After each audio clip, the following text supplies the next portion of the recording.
LGBTQ plus issues in the workplace, legal obligations, and best practices. I'm really excited to present on this topic, particularly because of the Supreme Court's decision on Monday, which, as many of you know, probably, that the Supreme Court ruled that Title VII, in fact, includes sexual orientation and gender identity discrimination. And we'll get into it all, but it's really exciting, and this CLE couldn't have been more relevant given the decision. My name is Vincent Rizzo. I'm an attorney at Hinshaw & Culbertson and focus my practice in employment and constitutional law. I serve as the co-president of the Cook County Bar Association's LGBTQ section, co-chair of the ABA's Sexual Orientation and Gender Identity Issues Network, a member of the Leadership Council for Lambda Legal, and secretary of the of LACBAC, which is Chicago's LGBTQ plus bar association. I welcome any questions that anyone has. It's a bit different given that we're doing this virtually.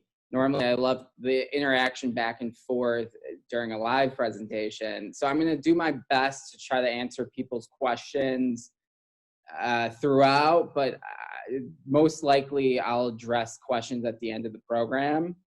If you need to submit a question, just there's a Q&A tab on Zoom, so just click that and then enter your question, submit it, and I'll take a look at those throughout, and then definitely at the end. So to receive credit for CLE, you should have received an evaluation about an hour ago from my events team. Make sure you fill that out, and the first 2 digits of the code is 22. Again, that's 22. And I'll be having to say 4 more codes throughout today's presentation. So I'll just take a brief moment to give you the next 2 codes. So today's presentation is presented in partnership with LACBAC. And so I just wanted to give a brief overview of what LACBAC is. It's Chicago's LGBTQ plus bar association. Its members include lawyers, judges, and a whole mess of other legal professionals and non-legal professionals. It offers social and networking events, CLEs, scholarships, and mentoring. If anyone on here is interested in joining or hearing more, please contact me. We'd love to have you be part of the organization or at least participate in some of our exciting events. Before we get into the CLE and the substantive topic, I just wanted to wish everyone a very happy Pride Month. I know it's a little different this year given the stay-at-home orders and the pandemic and so forth, but happy Pride Month. As some of you may know, the month of June actually was chosen for Pride Month to commemorate the Stonewall riots, which occurred at the end of June of 1969, which was 2 years after the Civil Rights Act that we're going to talk about, which was so many consider the Stonewall riots really the galvanizing force for LGBTQ rights and political activism. It led to numerous gay rights organizations, including HRC, the Human Rights Campaign, GLAAD, and PFLAG, the Gay Liberation Front. So all those organizations were really formed because of the Stonewall riots, or at least it led to them being formed. Excitingly, President Barack Obama actually designated the site of the riots, so Stonewall Inn, which is the bar. I've been, it's a really cute, I would say dive bar kind of, and also the surrounding streets and sidewalks as a national monument in recognition of the area's contributions to gay and human rights. And another exciting aspect of Monday was that the historic ruling in Bostock is really part of that movement. It's part of the LGBTQ plus political activism movement, just as Obergefell was, and just as, I mean, Masterpiece wasn't exactly pro-LGBT, but all those rulings are really kind of part of the movement. Just a note, so Corporate Equality Index, it's an index that HRC provides. It's a great resource on what corporations are including inclusivity, as specifically as to LGBTQ rights. The index evaluates corporations on LGBTQ inclusion in the workplace. The index focuses on their non-discrimination policies, equitable benefits, and just really the culture and whether or not it fosters an inclusive environment for LGBTQ workers. And I can proudly say that Hinshaw and Culbertson has received a 100% rating on the CEI for 10 consecutive years. So I'm really proud to work for Hinshaw and for a company that has found it important for years. All right, so what federal protections exist to protect LGBTQ employees from discrimination? Now, there is no federal statute that explicitly protects LGBTQ status in the workplace. So what I mean by that is that there's no statute that says no federal statute that says an employer cannot discriminate against someone based on their sexual orientation or gender identity. Those words are in no federal statute. And that's what I mean by explicit. And we'll get into how Title VII covers it now. But some find that it's surprising that there is no federal statute. And some argue that sexual orientation and gender identity have nothing to do with your performance on the job, and so it should be barred or prohibited. So there is pending legislation. It's called the Equality Act, and the Equality Act would explicitly protect LGBTQ status in a number of key areas of life.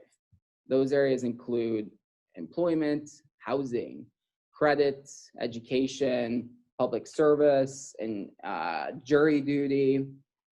It did pass the House of Representatives in May of 2019, but it still is pending in front of the US Senate. And it's still an important piece of legislation, notwithstanding Monday's decision. It covers a wide range of areas that go way beyond employment. And Title VII is employment specific. So the Equality Act is still an important piece of legislation, notwithstanding Monday's decision. So Title VII is an important piece of legislation for LGBTQ employees. And in general, in terms of just employment discrimination as a whole, Title VII protects against employment discrimination, but there are only 5 protected categories: race, color, religion, sex, or national origin. The Equality Act actually proposes to strike the word sex out of the statute and instead add sex, parenthesis, including sexual orientation and gender identity, close parenthesis.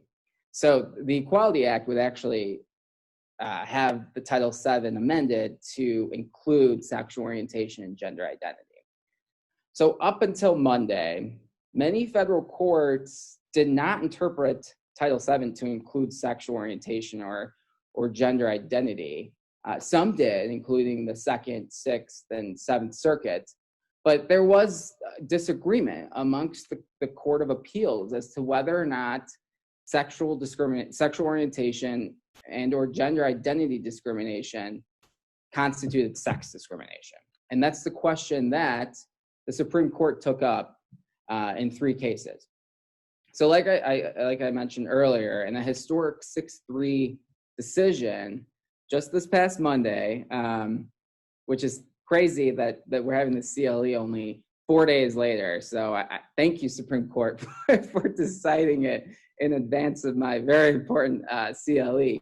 But the Supreme Court of the United States held that an employer who discriminates against an employee merely for being gay or transgender violates Title VII. And the reason why is because the court found that discriminating against an employee based on their sexual orientation or gender identity is discrimination based on their sex. We'll get into that. We'll get into why the court ruled that, and we'll also get into some arguments that were made, why it shouldn't have been covered, and why Justice Alito and Justice Kavanaugh both thought that it was not sex discrimination or would not constitute sex discrimination. So the decision resolved the disagreement that I just mentioned amongst the Court of Appeals. And the Supreme Court actually resolved 3 cases in one opinion. The 3 cases are Altitude Express v. Zarda, Bostock v. Clayton County, Georgia, and RG and GR Harris Funeral Homes Incorporated v. EEOC. Before we get into the exciting Supreme Court decision and everything that will come from that Supreme Court decision, let's just kind of briefly go through some of the facts of each of those underlying cases and briefly the procedural history, just to give everyone some context when we're talking about the Supreme Court decision. So in Harris Funeral Home, Amy Stevens was terminated after telling her employer that she planned to live and work full-time as a woman. Amy Stevens started her employment there as a male. She worked as an embalmer and funeral home director for years prior. At the district court level, the district court actually found against Amy, and the reason being is because the district court concluded that the employer was entitled to RFRA, which is the Religious Freedom Restoration Act, RFRA, which is RFRA. And we'll actually talk about that as well later. But the Sixth Circuit reversed and found that the employer's decision was based on impermissible sex stereotypes, and that because of that, it violated Title VII and was sex discrimination. Harris Funeral Homes was a really important case. When the Supreme Court decided to take it, it was really exciting because it's the first major transgender rights case to receive a full hearing at the Supreme Court. So it's a really big case. It's really exciting. Unfortunately, Amy sadly passed away a few months ago in hospice, and her estate proceeded with the case forward. Altitude Express v. Zarda. Donald Zarda worked as a skydiving instructor. He was terminated after he mentioned he was gay to a client. So basically, in summary, he was with the client. He was going to skydive with her. He had to obviously be strapped in with her. She felt uncomfortable, and so he said, "Oh, don't worry, I'm like 100% gay. You have nothing to worry about." Unfortunately, that nice gesture of Zarda resulted in his termination because his employer then knew he was gay, and so he eventually ended up in front of the Second Circuit, and the Second Circuit held that Title VII covers sexual orientation. Zarda actually also died in 2014 during a jumping accident. I believe it was in Switzerland, but his case was also continued by his family. And then the third and last case that formed the basis for the Supreme Court's decision, and that was decided by the Supreme Court on Monday, was Bostock v. Clayton County, Georgia. Gerald Bostock, worked for Clayton County as a child welfare advocate. He was terminated again after an employer learned he was gay. He began participating in a gay softball league. Not long after he started with the league, influential members of the community were allegedly making disparaging comments about his sexual orientation and asking why is he participating in a gay league and questioning his participation. He was ultimately fired for conduct unbecoming. The 11th Circuit held that terminating an employee because of sexual orientation is not prohibited by Title VII. All right, so the reason everyone may be here, the Supreme Court decision on Monday. So like I said, it resolved and decided all three cases in one decision, making it pretty easy, actually. I only had to read one decision for today as opposed to three. And as we all know, Alito's dissent was quite lengthy, so it saved me some time to prepare for today's CLE. The question at issue in front of the court was, does discriminating on the basis of sexual orientation or gender identity constitute sex discrimination?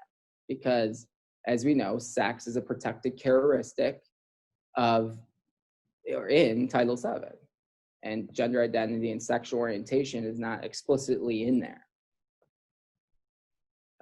The bottom line ruling is that discrimination on the basis of sexual orientation or gender identity is a form of sex discrimination, and that is protected under Title VII.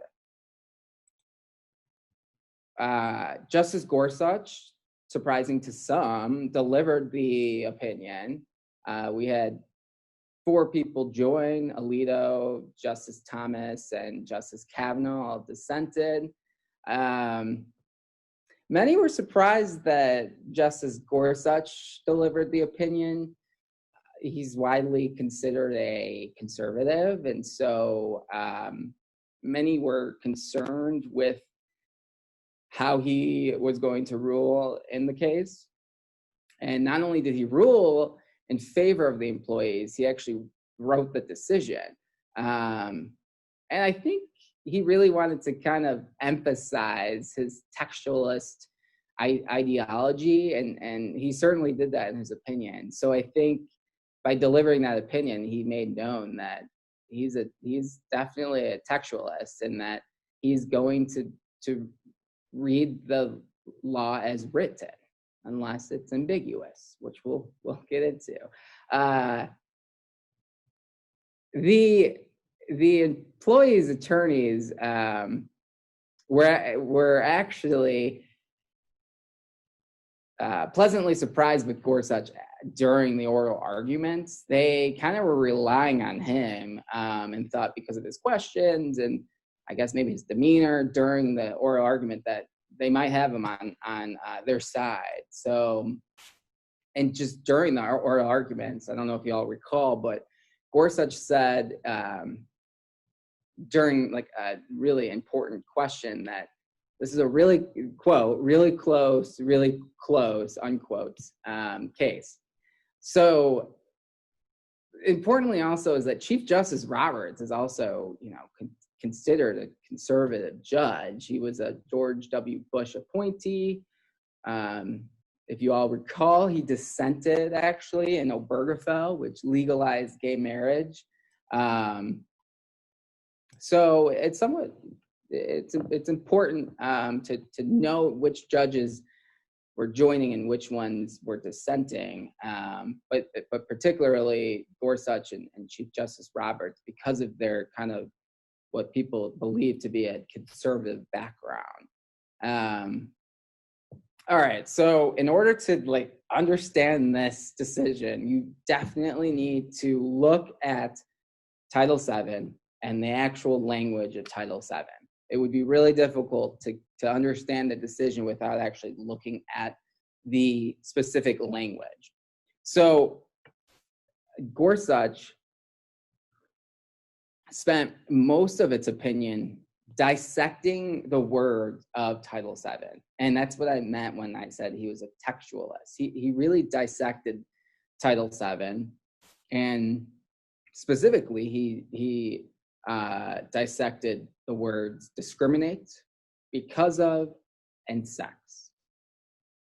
And his goal was to figure out what the ordinary public meaning of those three words at the time of Title VII's enactment.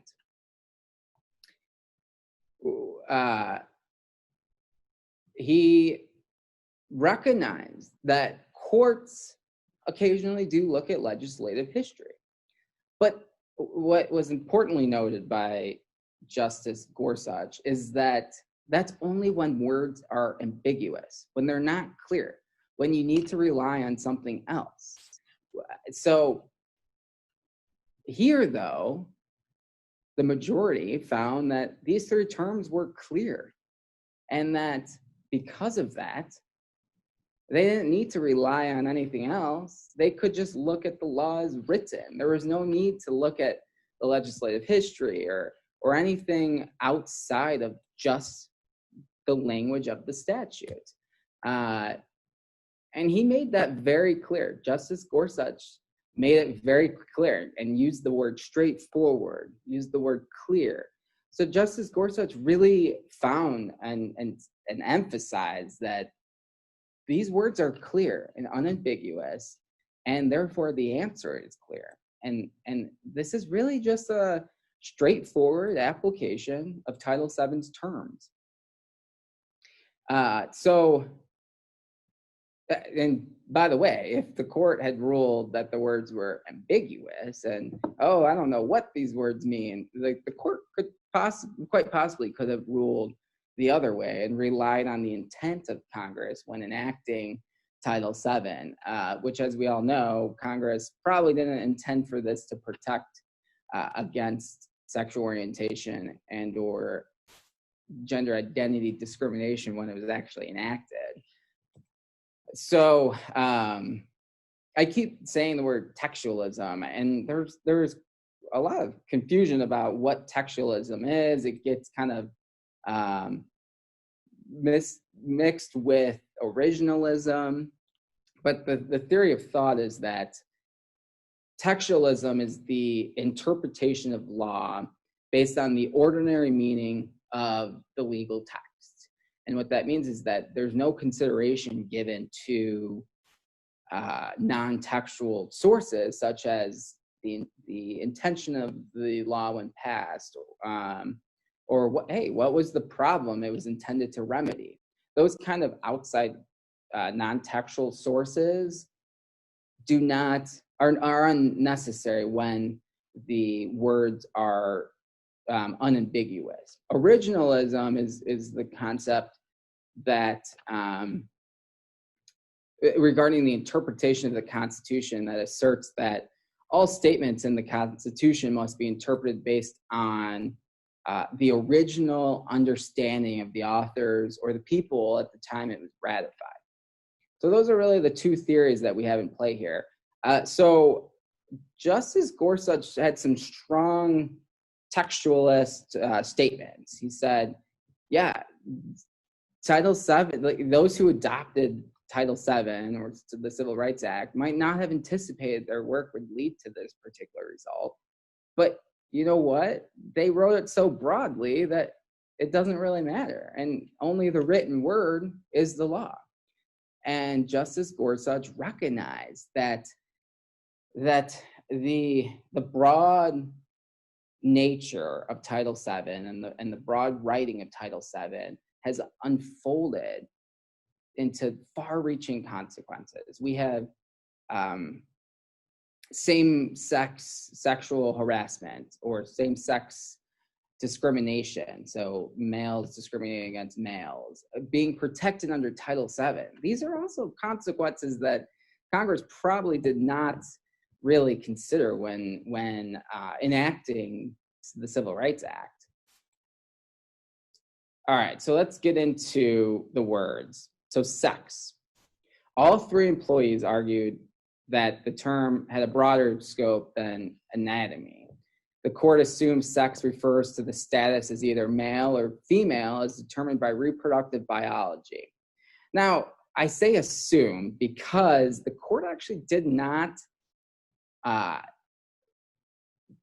rule that it doesn't necessarily have a broader scope, but they said, hey, this is not an issue in this case, that nothing turns on this distinction.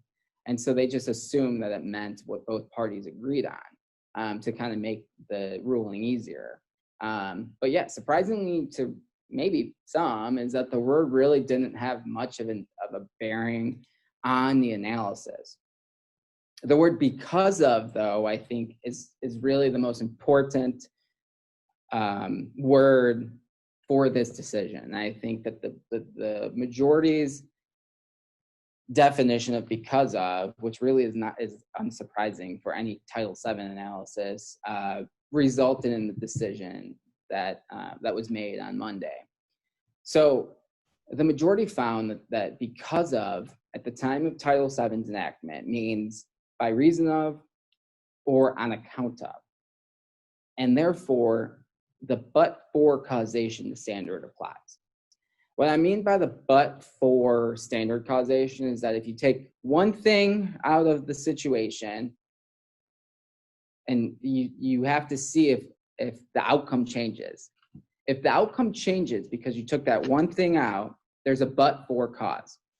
So what that means is that as long as sex was one but-for cause of the decision, that's enough to trigger Title VII.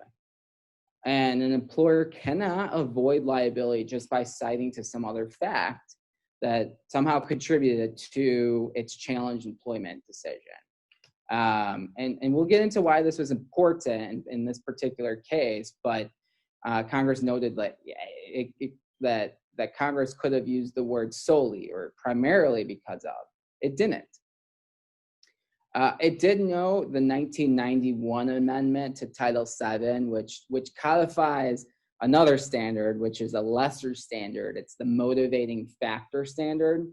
It applies for status-based discrimination, which as opposed to retaliation claims. So if you're discriminated against on the basis of your status in a protected class. But because, again, the court's analysis did not depend on this motivating factor test, the court kind of skimmed over this point and focused on the but-for causation standard, which is the higher of the two standards. I think that by relying on the higher standard, Gorsuch is really expressing that the ease of the decision in a way, because it's the higher standard. Gorsuch basically was saying, well, we don't even need to rely on the lower standard, which we certainly could have given the amendment. Again, the Title VII has really has always kind of used the but-for causation or the lesser standard of motivating factors. So although I find this to really be the most important ruling in terms of how it ruled and the outcome, it kind of was nothing new.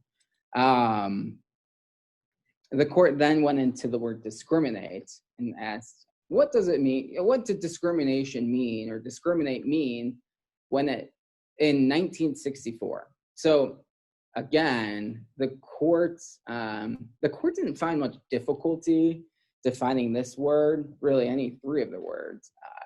It said treating an individual worse than others who are similarly situated, and that's discriminate. In defining the word discriminate, the court, which this was important to the final outcome, decided whether or not it means discriminating against a group or an individual. And the court noted that Title VII requires employers to consider or to treat individuals the same, not rather than groups. Title VII does not just prohibit, for example, policies discriminating against women as a class. And the Justice Gorsuch specifically noted that Title VII uses the word individuals throughout, and found this instructive, that Title VII is concerned with whether the employer treats an individual worse in part because of a protected category. So, for example, if every other female at the company is treated better than males, it doesn't matter. It doesn't save a case that when an employer discriminates against a female, it doesn't matter that every other female is treated better than males. It also doesn't matter if the employer says, hey, we discriminate against both males and females. That doesn't matter, because that's viewing the discrimination in a group context. You have to look at the individual. This was important to the outcome as well in this case. Treating males and females equally as a group does not matter. All that matters is looking at the individual and whether or not that particular individual was discriminated against. And in terms of this specific case, there was an argument made that, well, all male and all female, homosexual or transgender employees are discriminated against. So we're treating everyone the same. But again, that's looking at the discrimination in terms of a group, and you have to look at it in terms of individual discrimination. So each instance of discrimination against an individual because of that individual sex or other protected class is an independent violation of Title VII. All right, so based on those three definitions, we got what the court called a straightforward rule. And so reading that, an employer violates Title VII when an employment decision intentionally treats an employee worse in part because of their status as either a male or female, as determined by reproductive biology, even if other factors contributed to the decision. It's important to note here that I included the word intentionally, and everyone on here needs to understand that these were disparate treatment cases, not disparate impact cases. So that's why we include the word intentionally. For disparate treatment cases, the treatment must be intentional. So based on those definitions and based on that straightforward rule that emerged from those definitions, the court found that it is impossible to discriminate against a person for being homosexual or transgender without discriminating against that individual based on sex, and that homosexuality and transgender status are inextricably bound up with sex. That's some strong language, and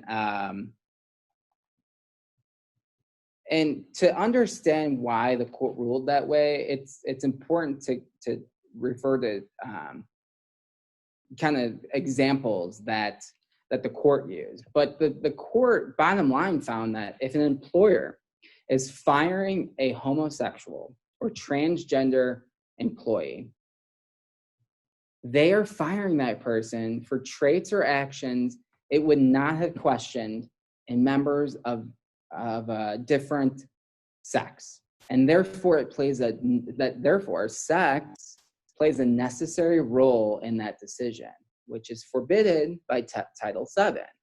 So, for example, by discriminating against a homosexual, the employer is intentionally penalizing men for being attracted to men. But women are not similarly penalized for being attracted to men. And the same goes for gender identity. By discriminating against transgender employees, the employer unavoidably discriminates against employees with one sex identified at birth and another today. So it's inextricably bound up with sex.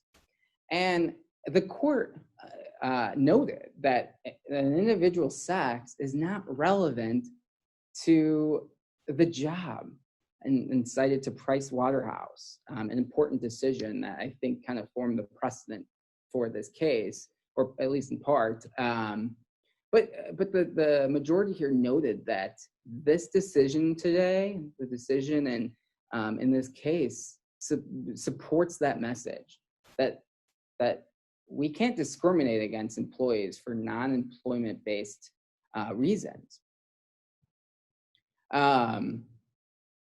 And so just kind of going back to the definitions.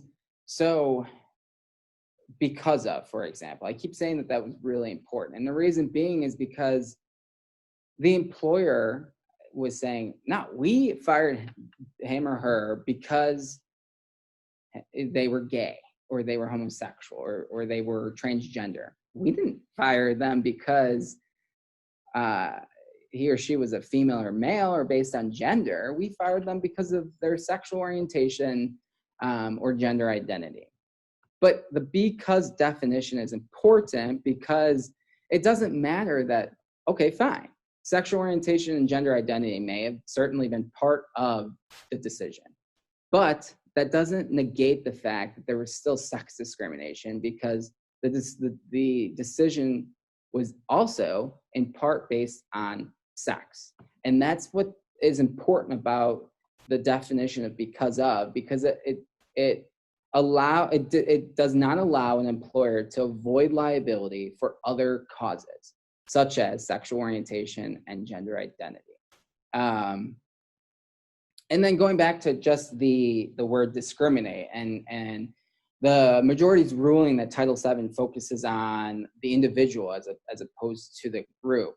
The employer's arguments were, in this case, were that, well, we fire both male and female employees who are homosexual or transgender.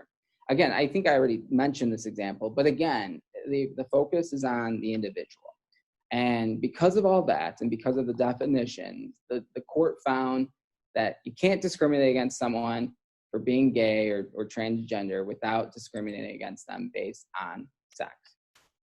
Now, the court focused on 3 cases. For the most part, these were really just supporting the definitions. One, that it doesn't matter if other factors exist, and the other being that the Title VII's focus is in fact on the individual employee. So what was the ruling? The ruling was that all 3 employees won. And it's important it's really important to note that there was no real factual dispute in any of the 3 cases.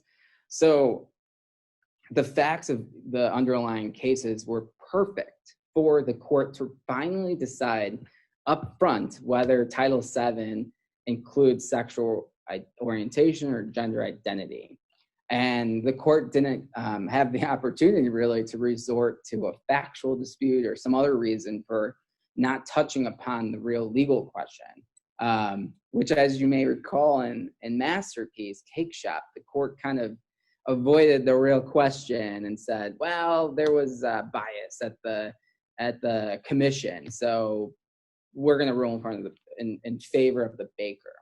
But here they took the legal question head on, and the reason being is because the facts were not in dispute. I'm just going to interrupt for a moment, Vincent. I'm so sorry. Yes, go ahead. I'm just going to announce the second 2 digits of the CLE code, and that number is 55. Once again, thank you, Cheryl. The second 2 digits of the CLE code are 55. So all right. Thank you, Cheryl. Sorry, I was supposed to remember that, y'all, but clearly I did not. So hopefully I remember the third time. some important notes is that the court did not define sexual orientation or gender identity. So although I keep kind of using the phrase LGBTQ, we don't necessarily know what courts will do with this decision.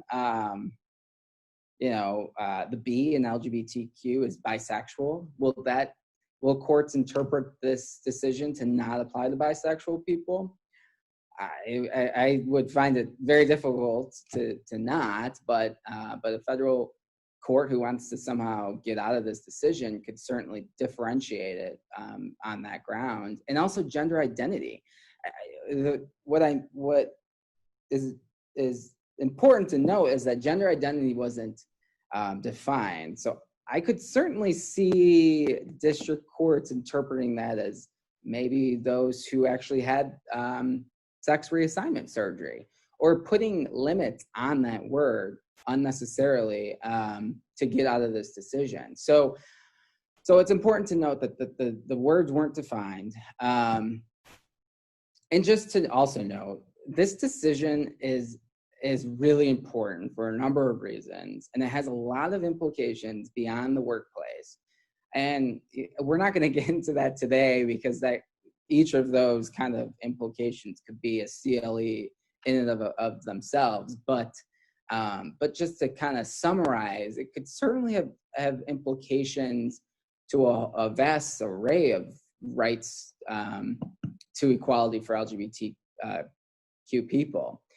Healthcare, housing, foster care, a number of other legislation, and the reason why is a lot of legislation uses the language on the basis of sex. Take Title IX, for example, which prohibits discrimination on the part of schools on the basis of sex. Will courts now interpret that to include sexual orientation and gender identity discrimination? I will note, though, that Judge Gorsuch specifically said, hey, we are not addressing those issues.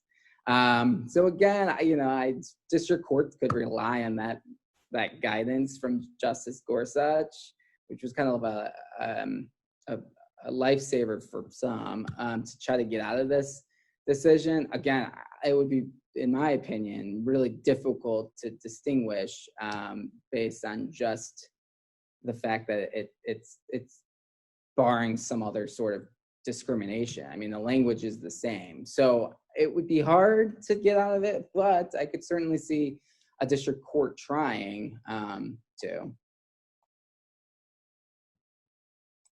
So I'm just going to go through the dissents really quickly. They were really lengthy. I know I'm at like 45 minutes already. So Justice Alito basically said, all right, Congress should have done this. The court just made legislation and found that this was far-reaching, and also that that discrimination on the basis of sexual orientation or gender identity is not sex discrimination, that it's distinct, it's separate and distinct.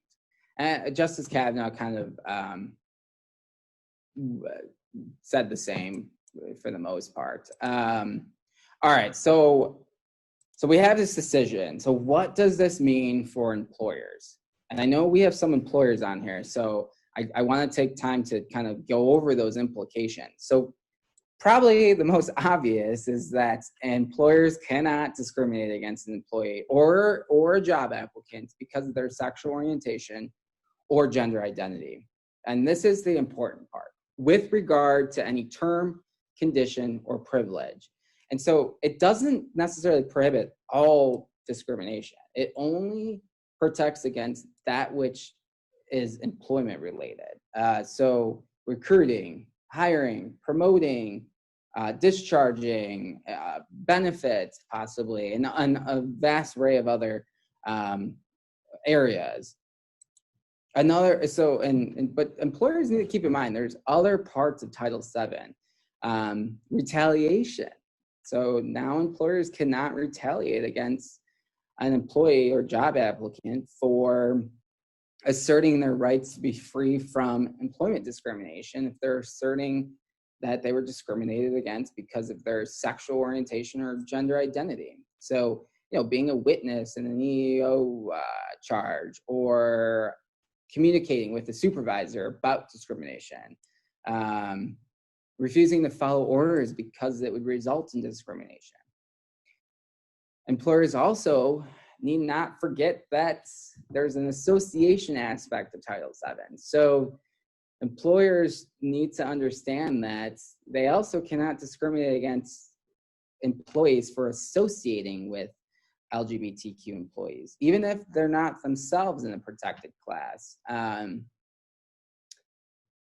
And so those allies out there, the employers cannot discriminate against them for associating with an employee who identifies as gay or transgender.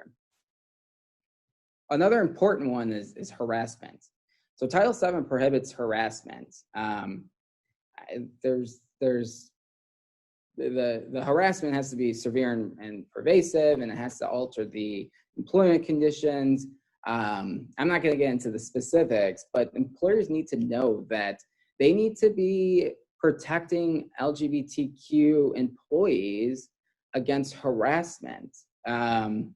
So harassment can take a number of different forms: slurs, ridicule, intimidation, violence, of course, and just other offensive kind of conduct directed toward them because of their sexual orientation or gender identity. And keep in mind that your employees can create the hostile work environment. So I'm going to get into training, but the reason why training is so important is so you're protecting yourself against employees who harass an employee, and then the employer has to get sued under Title VII. So training is really important to kind of protect yourself from these lawsuits. And I'll get into the specific training in a little bit.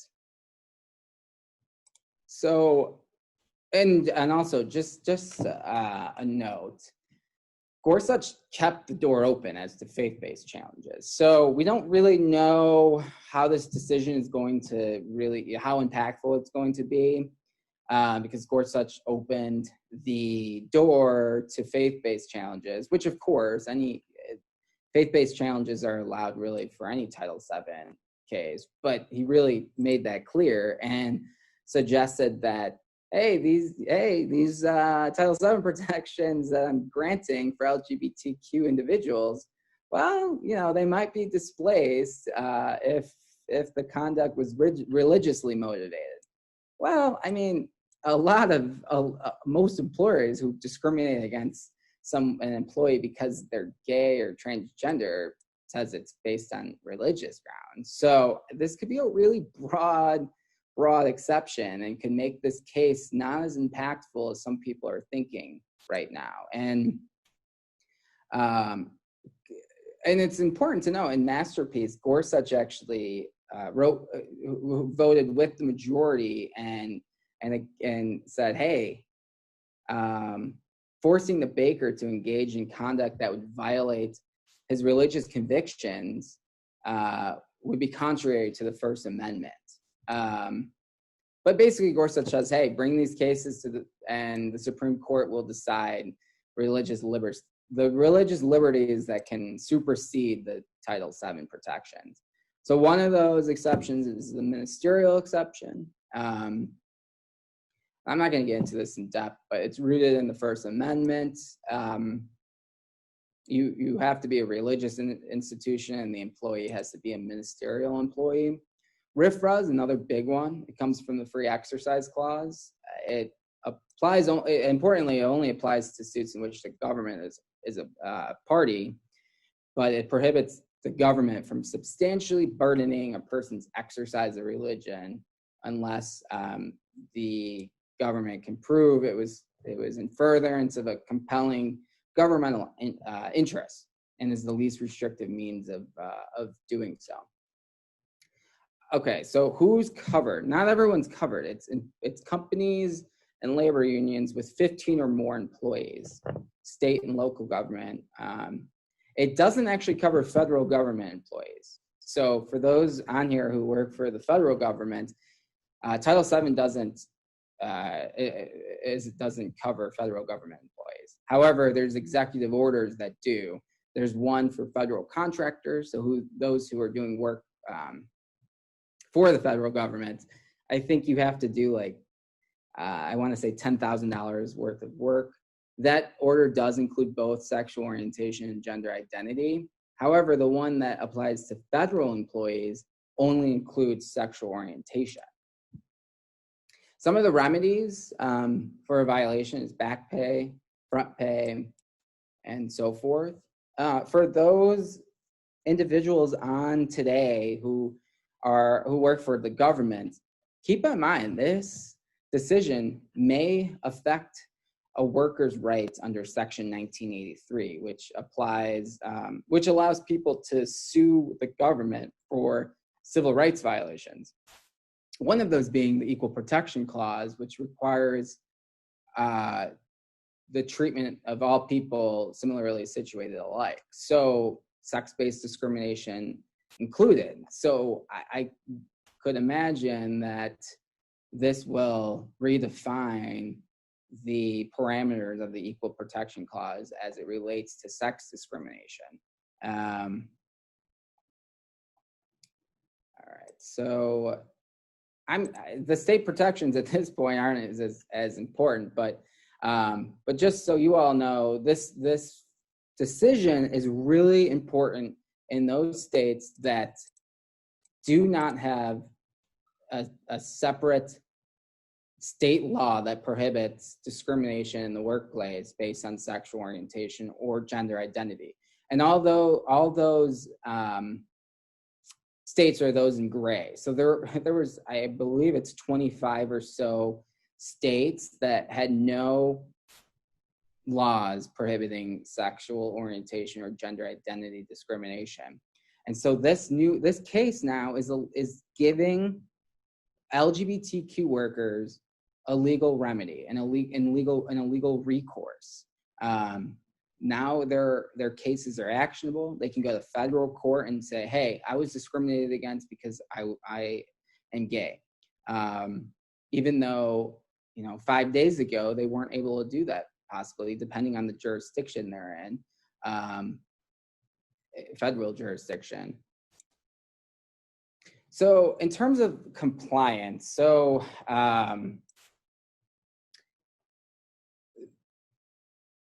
employment policies and practices can be discriminatory under Title VII based on disparate treatment or disparate impact. Disparate treatment is when a protected trait is a motivating factor in an employment action. Disparate impact is when a policy or practice has a significant negative impact on the members of a protected group. So I would recommend that employers review all of their policies that could come into play here. So I'm going to list some specific policies, but employers should be reviewing their employee handbooks and looking at their anti-harassment, anti-discrimination policies. It certainly should include sexual orientation and/or gender identity discrimination. And if it doesn't, I would recommend it just does. But if it doesn't, you certainly better interpret the word sex as including that. Bathroom policies. There's a question whether or not denying transgender employees now access to the restroom of their choice violates Title VII. Would that be harassment? Would that be discrimination? Would not allowing them access to those bathrooms, is that discriminating against them? And the EEOC holds that it does, that it is discriminatory under Title VII. Transgender specific healthcare policies. Employers need to evaluate whether or not their plans cover sex reassignment surgery. and whether or not Title VII requires that now. Adoption programs. If you're allowing a straight male or a straight female to take time off when they have a child or when they adopt a child, your policy certainly better allow that same treatment to those of a different sexual orientation or gender identity. Dress codes, make sure that those are kind of new, that they are neutral in its as written. And personnel records, make sure people are allowed to change their names, so you're not discriminating against those employees who want to live as a male or female now as opposed to prior. Recruiting, hiring, make sure your policies as it relates to those are not discriminatory. And I talked about training. Training is so important to prevent some of these cases because, like I said, so Title VII it allows an action against just the employer, and that's based on a decision maker, so an employee's actions. Okay. And by the way, 1983 is important and different because it allows lawsuits against personal employees, and those of which are in their individual capacity, where Title VII is only against the entity. But employers should certainly start training their employees on LGBTQ specific terminology and best practices.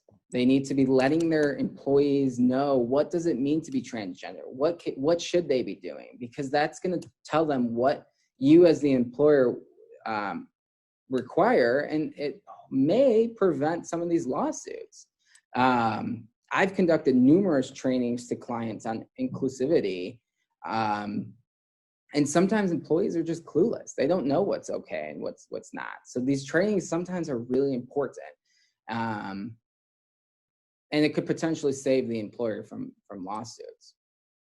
Other considerations. Remember, words matter. Use gender neutral, inclusive language. Use the correct terminology. If someone wants to be referred to as a female, do it. Because you now may face a Title VII action if you don't, because it could be considered discrimination or harassment. And just treat everyone the same. Thank you so much. If anyone has questions, please reach out to me. This is a really exciting area of law. I would love to talk about it. So please feel free to email me at vincent.rizzo@henshawlaw.com. I'm sorry, vrizzo@henshawlaw.com.